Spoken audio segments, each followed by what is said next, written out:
arise in the first place? You know, I don't know. Some people say, well, that goes back to human nature. Humans are naturally competitive, no? Sort of thing. But I don't know. Shared ICH and multinational nominations. The operational directives encourage multinational cooperation. And in operational directives 13 to 15, I think we mentioned that those are given priority. Those are viewed more favorably. Multinational nominations are examined as a priority. Inscriptions can be enlarged or reduced. So one of the things about it, let's say Belize and Grenada were to submit some joint nomination for drumming. We go ahead and do that, but later on, Trinidad and Guyana want to join. They have a similar, and they want to become party to the nomination. The nomination can be extended to include those countries. So that's something that also can happen at the international level. No? There's also a mechanism to share information on nomination plans, right? ICH fund itself, all state parties contribute. The General Assembly adopts a plan, usually in the form of a budget. The committee spends the funds according to the plan. And in terms of the ICH fund, it is primarily for international assistance. So more than 60% of the funds allocated annually go to international assistance. No? However, the irony is few state parties request international assistance. Congratulations, Grenada, you did it, right? And you are undertaking that now. Purposes of international assistance, Article 20. Safeguarding of ICH inscribed on the USL. Preparation of inventories. So that's a part of what you applied for and are doing now. You're proud of My Heritage Project. There's an inventorying exercise being undertaken, a pilot inventorying exercise, and so you're doing that now. National, sub-regional, and regional safeguarding projects. Any other purposes the committee may deem necessary, no? Maybe one of these days you want to do capacity building for NGOs by themselves, no? You could make an application just to do that. And then expand your inventorying exercise. Many things you can do, but that will come to you once you get through your first phase, no? Forms of international assistance, then, here are good examples. You can apply for studies of safeguarding, for provision of experts, training of staff, standard setting measures, creation of infrastructures, meaning policies, legal, and so on, equipment and know-how, financial and technical assistance. Here are the forms that usually go, and I shared the link in the last slide, and so you can access it on your own to look at it. But Form ICH04 deals with safeguarding projects in any amount or emergency assistance in any amount.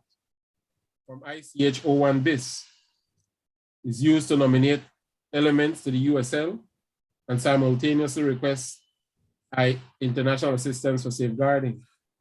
Form ICH05 is used for preparatory assistance. Form ICH06 is used for the register and also preparatory assistance to the register. Submit a practice to the register of good safeguarding practices. So when the time comes, you look at what it is you want to do and you can go to the form. Okay? So here's the procedure. We're in March. For requests over $100,000, the request will go to the evaluation body, then examined by the committee, and a decision comes in November or December of year 2. So we're in 2022, the decision won't come until November, December 2023. For preparatory assistance, however, which is smaller sum, that would fall into a category that would be examined by the Bureau. And so I think that is, no, Grenada didn't apply for preparatory assistance. You work directly with the Secretariat in order to get that done. But states would use that mechanism to get them started in preparing emergency requests or requests to the urgent safeguarding list and so on. On the left, there's an anytime category that you see there. You have requests that are of an emergency type, and those requests for under 100, up to $100,000, but we say under $100,000, which you did. And those go to the Bureau, and the decision comes back to you as soon as possible. The delay in your case was because of COVID and other conditions within the state, negotiating and all that sort of thing to get it into existence, no? So the quickest way to think of this, over $100,000, 2 years. Under $100,000, and for emergency situations, you can get a response more quickly, no? So criteria for granting international assistance. The committee will base its decisions on granting assistance on Operational Directives 12, criterion A1 to A7. Operational Directive 10 provides for additional considerations, which I showed you to be our criterion 9, pertaining to developing countries, which are not as heavily weighted as criteria 1 through 7. The committee may give greater weight to certain criteria or less considerations and less weight to others. No? But from what I've seen, criterion 1 through 7 is where it's at, right? Here you go. What is A 1 through 7? Is there, when it's assessed, your applications for international assistance, we will answer the question, to what extent is the community involved and is there community participation? Is the amount appropriate? Are the activities well conceived and feasible? Is there expected to be lasting results? Is the state party sharing costs? So is the state party saying that out of the $99,000 we're requesting, we are providing for 20,000 of that, or 10,000 of that, whether in cash or in kind, in terms of human capacity or resources or so on? Is it aimed to build capacity? Was previous assistance implemented according to the rules? So when Grenada gets through with this one and they report,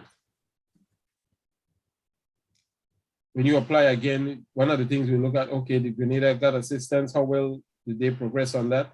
It very well, okay, that's good, that's good. They're proven that they can move forward with a subsequent application, right? Sorry. So the criteria for granting international assistance provided for in Operational Directive 10, what would those additional considerations be? So 1, priority to maintain equitable geographic distribution.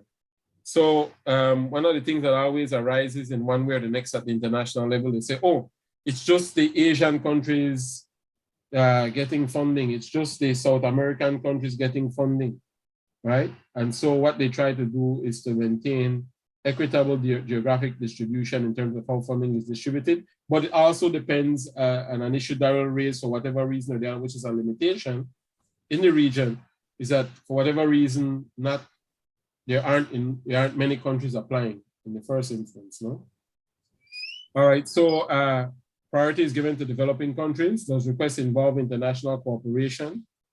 Will assistance have a multiplier effect, stimulating other contributions? Right? So you'd want to say in your applications or argument, say what that looks like would be that the fund, as a result of the fund, the government will allocate over the next 5 years an additional $30,000 for ICH related work. That sort of thing, no? Recording in progress.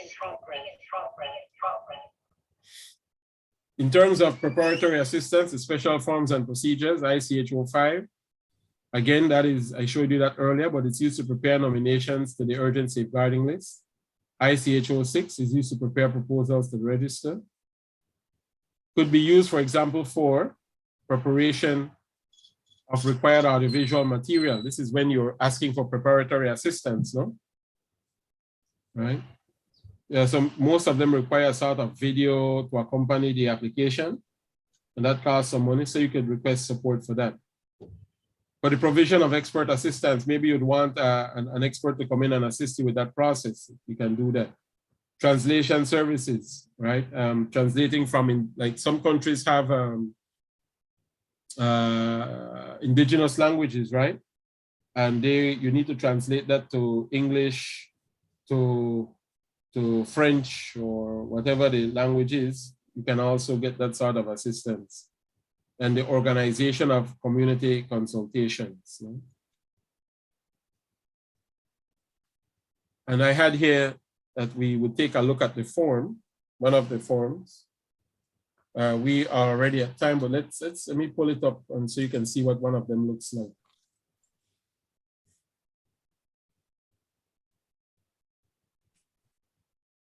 Let me stop sharing here.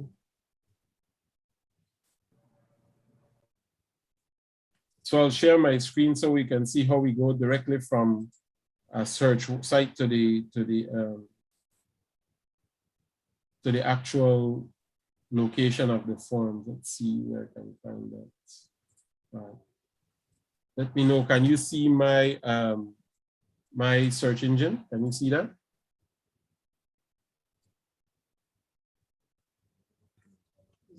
Can you see my search engine? You see the slide there. Oh, you're still seeing the slide? PowerPoint. Yeah. Okay. Let me get rid of that. Get rid of that. What are you seeing now? Right, the desktop. All right, let's start from the desktop then. Hold on. Can you see, what are you seeing now? Desktop still? Right, now we see search. All right, search. So we'll put up here UNESCO ICH, right? Let's see what we come with. So intangible cultural heritage, home culture sector, UNESCO, we click there. So something we talked about before we get to the forms, here is on the right, you can see my mouse and highlights. You can see the mouse moving. Yep. Here are 12 ethical principles. And so you might want to download that and save that for your references, no? Here are the ethic, when we were talking about codes of conduct and research principles and so on, here they are that have been adopted by UNESCO in terms of ICH. So these could probably, you can use this as reference to develop your own, no? So I will go back to the main page. I'll go back to the main page here. And I will go to convention, right? Click on convention here. Everybody seeing that? And I will go to forms here.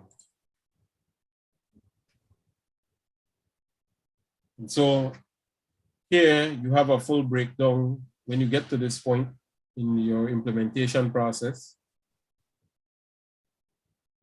It provides the guidance you need, no? So if you're applying, if you're going to nominate an element to the urgent safeguarding list, here, you have the instructions over here and everything that's would be required. So if you're going, for example, if you want to do a nomination along with international assistance request for financial assistance, you wouldn't use the ICH1 form, you would use the ICH1 bis form. No? If you just want to request financial assistance to prepare urgent safeguarding list nomination, then you have the ICHO form 5 here, form here. And this is what we were referring to just now as preparatory assistance, no? You have instructions here. And it gives you the deadlines on the far right. So you have the representative list and the appropriate forms. The register of good safe practice, the forms here, the instructions here, the deadlines here. Just to give you an idea. Now let's open one of them. Let's open the nomination form for urgent safeguarding.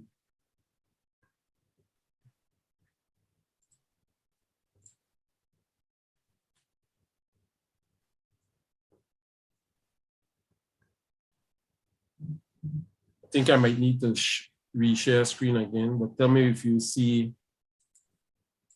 Sorry.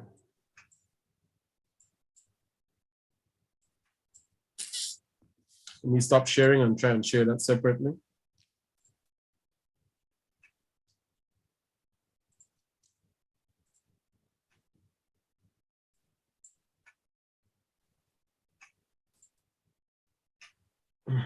Sorry. Why is it not moving from there? All right, there we go. Can you see a form that says UNESCO Safeguarding List ICH1 form? Can you see that?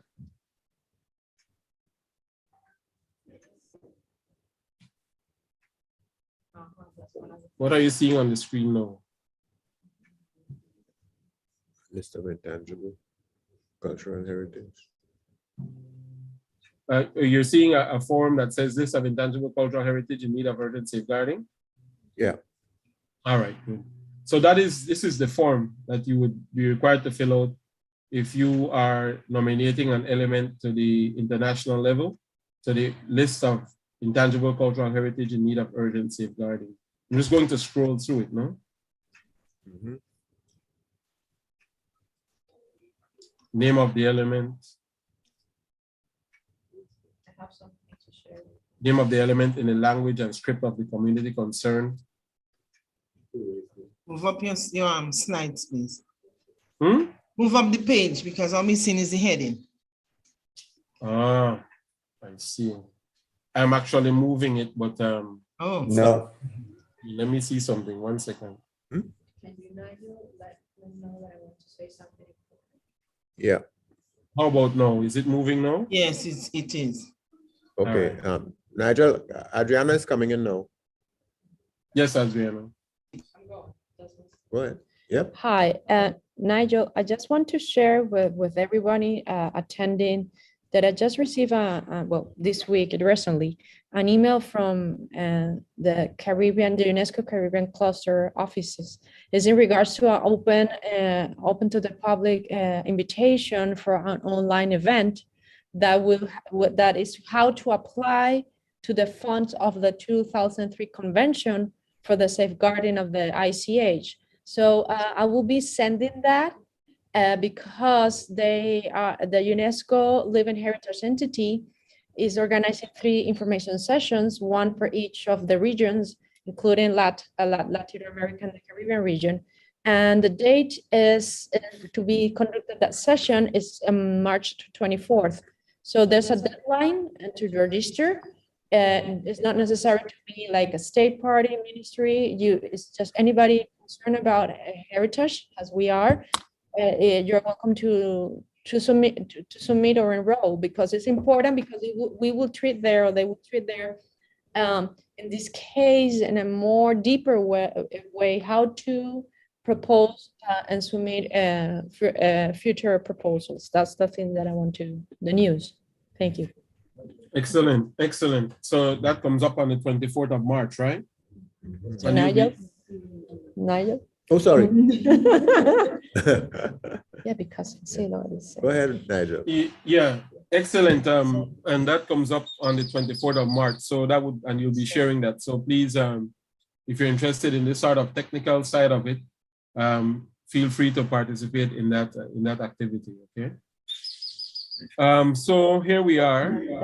The parties A, the name of the element in B, the name of the element in the language and script of the community concerned in B2. Other names of the element, there might be other names by which it's referred to.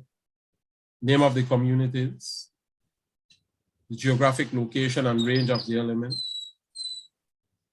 the designated contact person, whoever that person might be. Maybe it might be your Secretary General, it might be your minister, it might be the head of your focal point entity, whoever is most closely affiliated with the production of the file. Identification and definition of the element. Here are the domains that we talked about. So you'd have to identify the corresponding domain. A brief description of the element. Notice that their word counts are located, no? Over here. Who are the bearers and practitioners? How are the knowledge and skills transmitted? What are the social functions? Does this look familiar to you? What are the social functions? Yesterday, in that form that you took home, this is where that appeared when we talked about describing the element. This is where that appears. 2, you'll have to prove that it's in need of urgent safeguarding. Right? 3, what are the safeguarding measures? And they have different categories here. Are you doing transmission, identification, preservation, promotion, revitalization? Right? You will have to say what the state is doing and what the communities are doing. The proposed plan. You'll have to give a timetable, a budget. You already have experience with that. You just did that in order to apply for this fund, for this international assistance. For the competent bodies, the Grenada National Trust, and so on. Community participation. You'll have to explain how free, prior, and informed consent was acquired. You'll have to comment on respect for customary practices governing access to the element. What were the community organizations or representatives concerned? Is it included in an inventory? Date of inclusion, that sort of thing. How often is it inventoried? And then you will have to provide all these accompanying documents, no? So there is a video, photographs, the free, prior, and informed consent provided by the community, the grant of rights to use the video, grant of rights to use the photographs. So you'd have to go through that. Once you get through this process, you sign and you send. Right? Developing this would probably take 3 to 6 months, a year maybe, depending on if you start working diligently, you know. If you have your inventory in place, then that's not a problem, because then you can just fill that in. But what if you, and the descriptions and so on. But once you, the part will be getting the communities involved, no? That will be the key part, telling, and they know what you're doing, why you're doing it, and so on. So that was just an example of the form, ladies and gentlemen. And just to go over this issue of going through the process, conceptualizing what constitutes international cooperation and applying for international assistance, all right? So that's it for today. We're at the end. Are there any comments that you want to make before we close off for the day from the floor, Zoomland, and in the room? I see Margaret has several comments there. Margaret, do you want to say what those are? What your comments are? No, I was just, well, no. The only thing that I do have a question about is the form that you mentioned, and because we talked about school so much, does UNESCO have a separate form for parents to provide permission for us to talk to their children, or is that expected to come from the state level? That comes at the state level. Okay, okay. Yeah, we'll have to decide. All right, Adriana, you want to address what you have included in the chat there, please? Yes. Go ahead. Yes, there are several concerns about what will be the next steps and what will be the criteria when approach for the upcoming activities. and certain key roles or activities, initiatives happening within this project. So I was letting know the person who was chatting that first of all, the proposal itself and the budget is available to anyone, and I shared the link. So anyone who wants to see the activities, the timetable, well, the timetable we share at the beginning because it has been outdated since we received the funds recently. But a part of that, they can see how much it will be allocated for each of them. So as we are going through this workshop, at the end of each session, we are having like these micro meetings with brainstorming and trying to put together all the concerns. And I know that tomorrow there's a section for participants' recommendations, but one of them is, for example, then the next workshop, which criteria we are using to select those people, because we have a limited budget, because some of them or most of them or part of them will be conducting the ICH inventory fieldwork, but we are very surprised and very impressed about the participation, but the budget that we have is for 25 persons. So we have to work all these findings that we didn't expect it, but is a normal part of any project. It has one thing is what you write, and another thing is what you find when you are implementing it. So these are these aspects. Okay, so we want to bring, and part of my tomorrow's participation, some thoughts that we have been brainstorming about what we think it will be that criteria, and we don't want to like leave behind anybody. So those who are not selected, maybe if they have the time to, if they are motivated, committed, if they have the time, if they are retired people, how much are they connected with the local communities, or the community key leader or the community leader. So these are the things that we are discussing today after we finish this, and we come tomorrow with. And again, this is the first or initial thoughts. That doesn't mean that it will evolve. This will evolve, and it will be changing and adapted as we flow. So that's the things I want to say. And at the same time, we realize maybe not all the parishes, we don't want to, for example, favoritism any particular parish, because we want to treat all equal and have the same chance in terms of human resources and monetary resources. But at the same time, maybe we're thinking that maybe, and I'm saying because we are going to figure it out, it will be a good criteria, part of all the motivation, the community key roles and so on, it will be the population. So we cannot send, for example, 7 technicians to one specific parish if the population is lower, because we always talking about human approach and to those communities, and that might imply human interactions and time investing and efforts.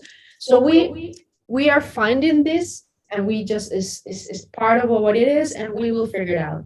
So that's one of the only thing that I want to share about the things that we are seeing recently. Thank you.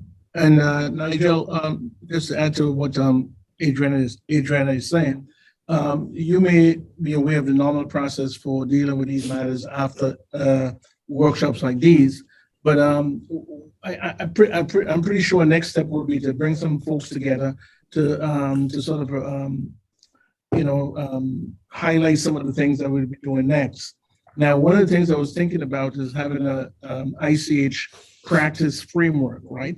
Now, to do that work, we have, I will say, I was looking at not domains, but the zones. We have maybe about, I would say about 25 different organizations, right?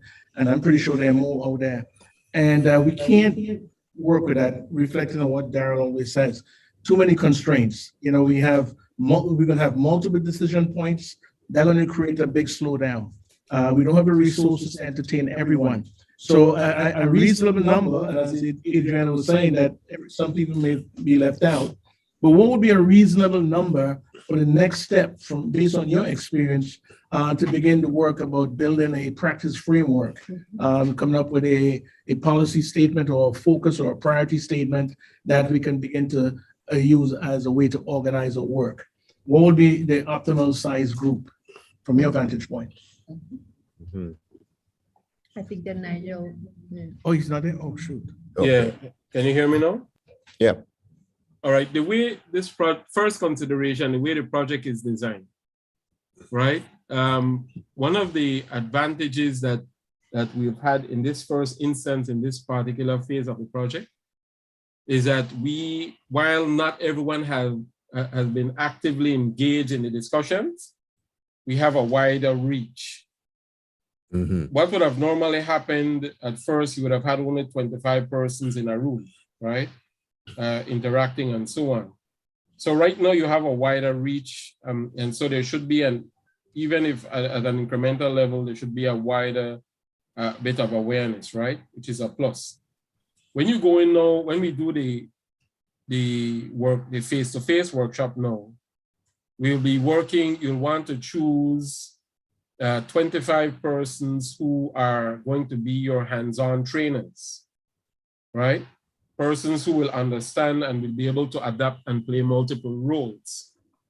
So if you're talking, and there might be several considerations for you. First, you're working with the school system. So will that involve your teachers? Are you going to involve practitioners who want to actively and can actively help you with this process? Knowledge parents. You want to involve the leaders of other NGOs and community agencies, right? Because I could easily see that you have persons from tourism, for example, actively engaged in inventorying, persons from culture, being a part of inventorying and documentation teams, persons from the various NGOs being part of documentation teams, no? Because you'll see that there are different roles and skill sets that will be brought forward. So you have persons who might be better at interviewing, persons better at photography, persons who enjoy making videos, persons who enjoy editing videos. You might want somebody from the media. So these are considerations you'd have to make. So the number for practical purpose will be smaller. But what you have to anticipate doing after that now, you have to picture these persons in having the ability to train others, right?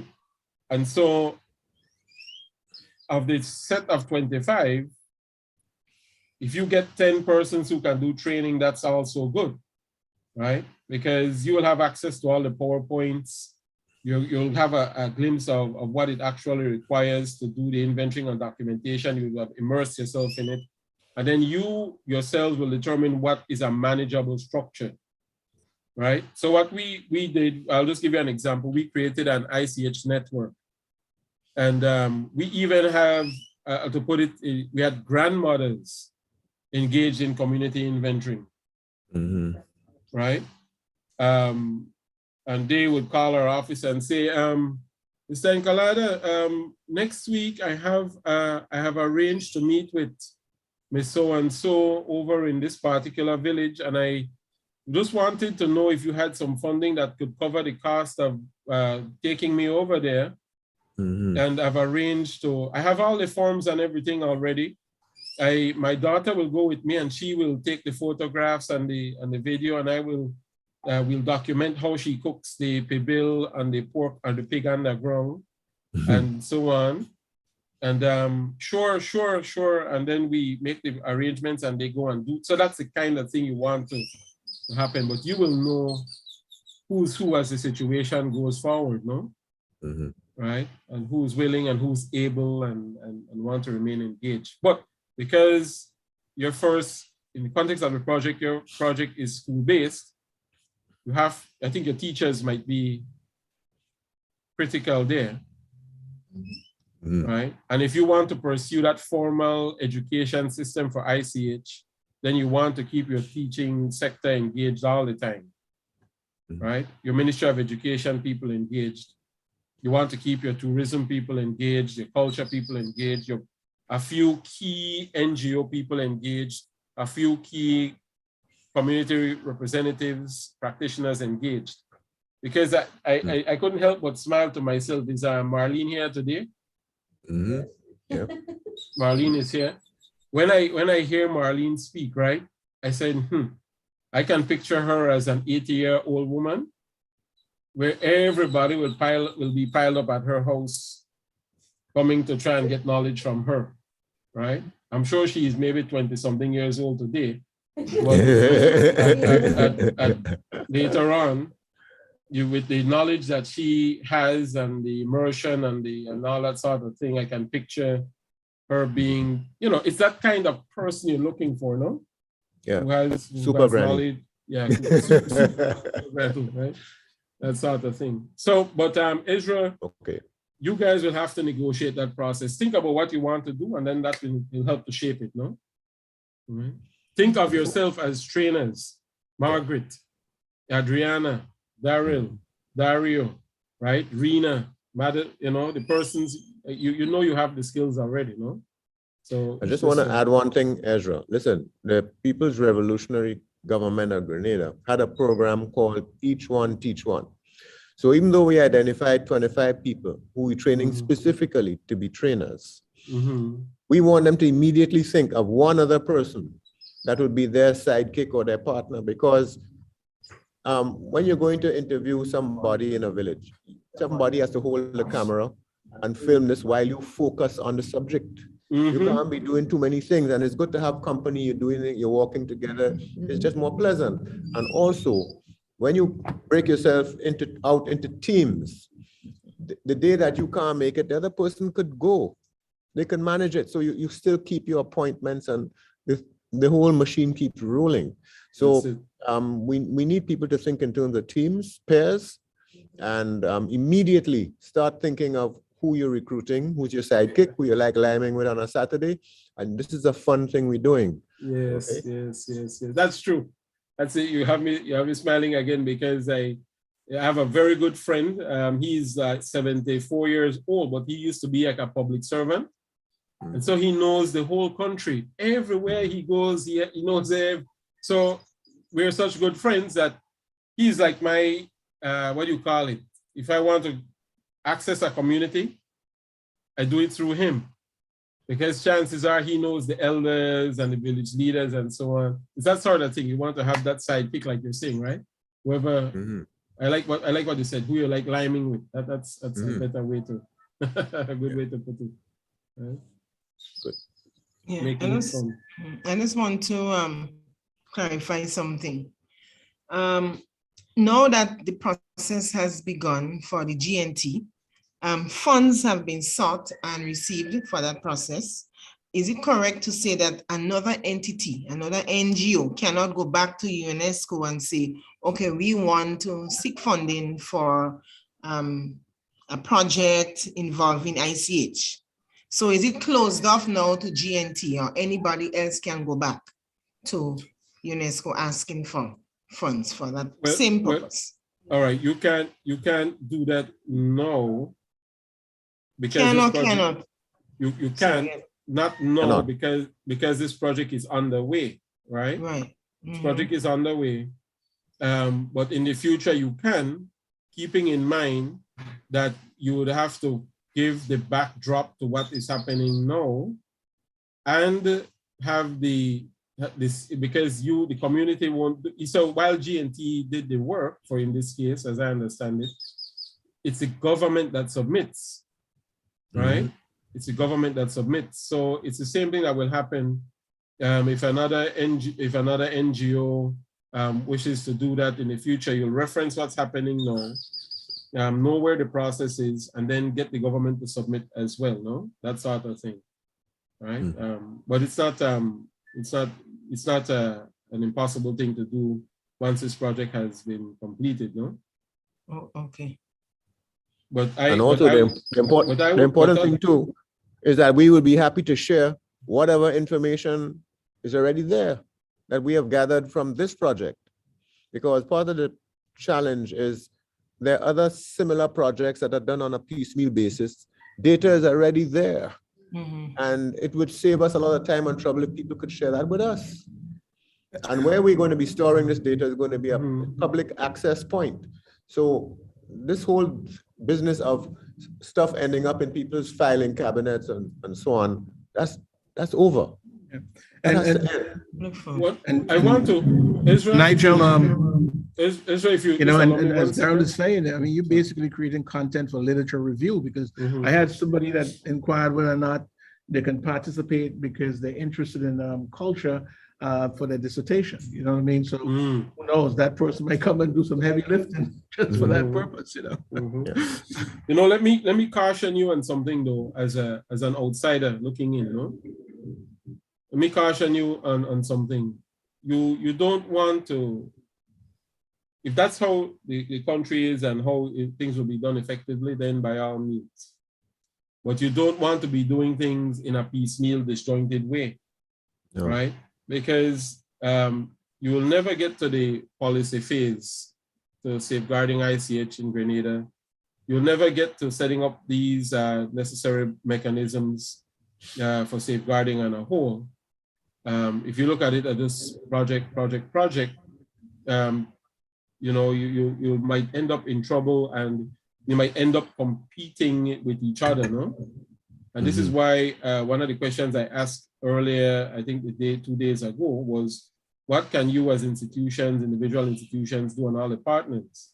This is, I think it's an opportunity for you to come together and to set up some national mechanism to work ahead. Yeah. No? So I'm just cautioning you for the purpose of nation building then, for the purpose of building social cohesion, for the purposes of safeguarding ICH in general in Grenada. I'm just giving my 2 cents as an outsider looking in, no? I just wanted to caution you on that. Has to be like a continuity. Right, building on the shoulders. So, Okay. Yes, Ezra, go ahead. You were saying. I'm finished. I was just saying that explain what you mean, because you know, projects. You know, unless you're building on the shoulders of the previous one. You know, when I say building on the shoulders, closing a gap, they miss something, because that's what you do when you're doing a big dissertation. You pay respects to everybody who are before you, and then you add into that body of knowledge, so, or body of information. So if you scaffold, then it's fine. You know what I mean? Yeah, but that's if you the word. just have a independent things going, that's what you're advising against. Scaffolding is a good word. Building on what's below. A thing to think about is that Grenada is not very big. What's the population of Grenada? 100. Hello. 100,000 persons.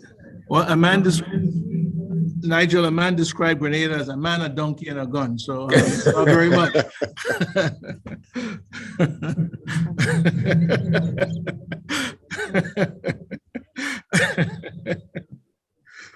Oh hell! A man, a donkey, and a gun. Oh my God, that's terrible. That's terrible. Imagine how I feel in Belize.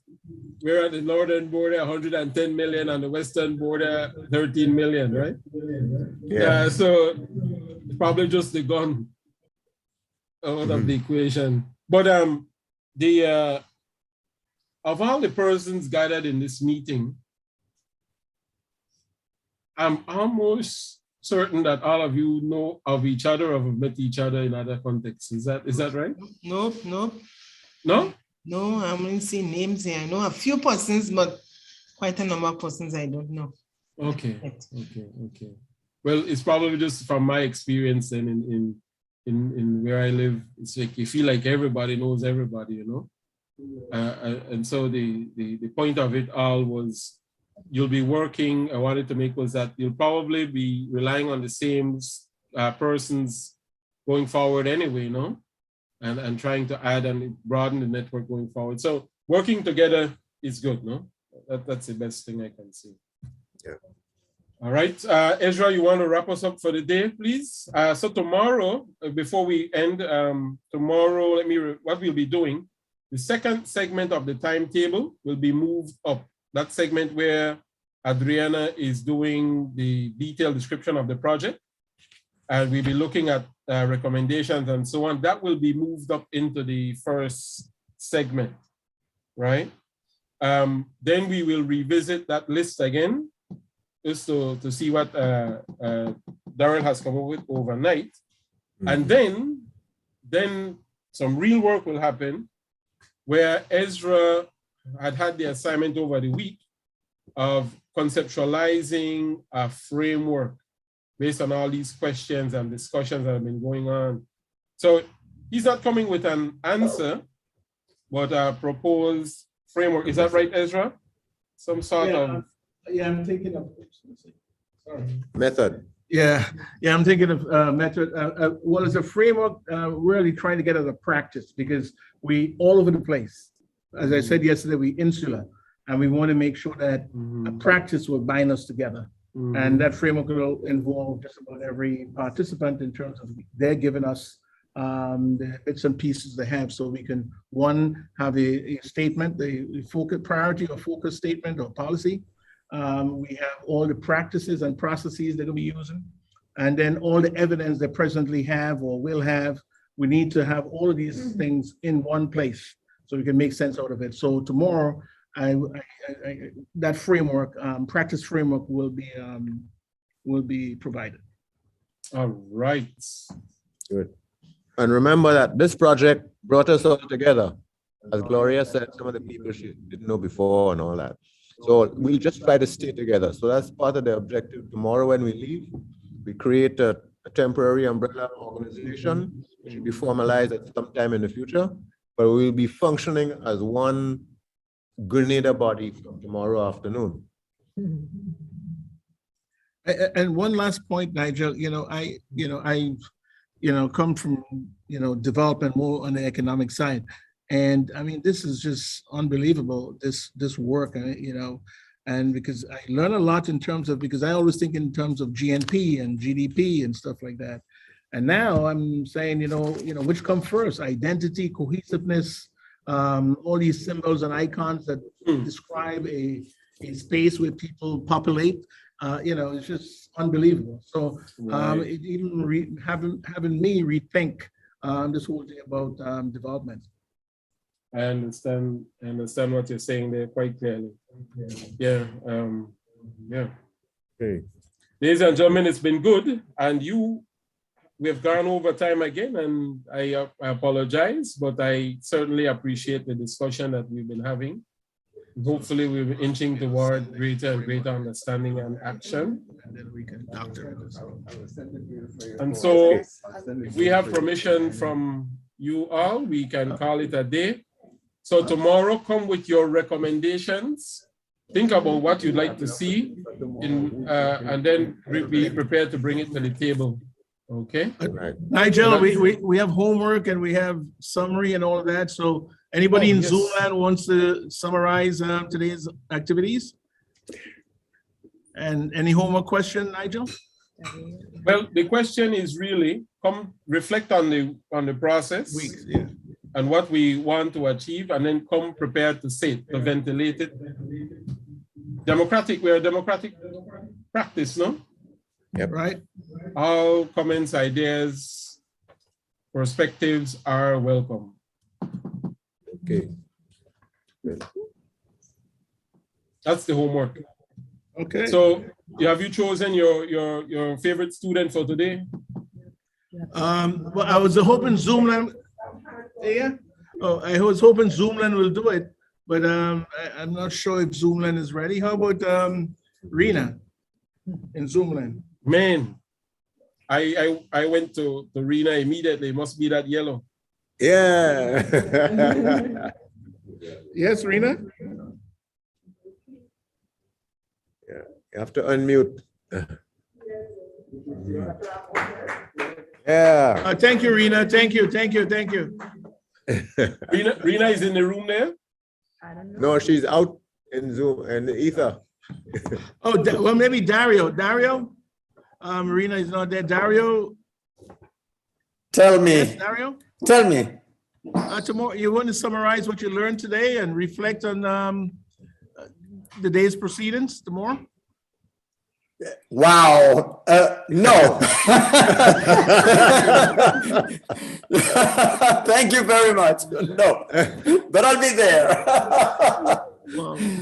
Yeah, that's Dario is something. very I shy. think it should be people that aren't talking in this whole week. Pick somebody that we didn't hear from. Angus, maybe Angus, you can put it in historical context for us tomorrow?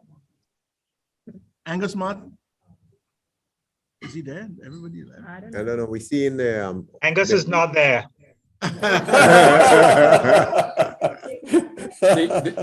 Sounds Yeah, like just put everything in context. You know, I think you have a reach. I haven't been what through Grenada the is like, entire ICH day's wise. event, so I would miss stuff. yeah. So that would be like a Angus isn't there. Sounds like a local folk tale. It's this Ghost of Angus. yeah, Yes or no? yeah, man. Angus Let's is see, missing in let's see. action. Okay.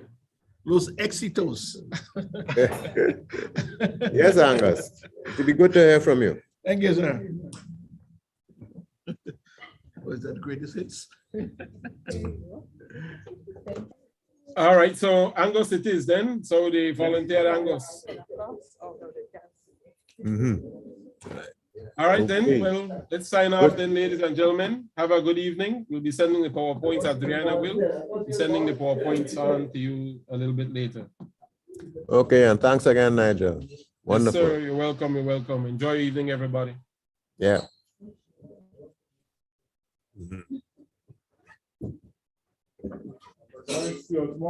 Yes, man.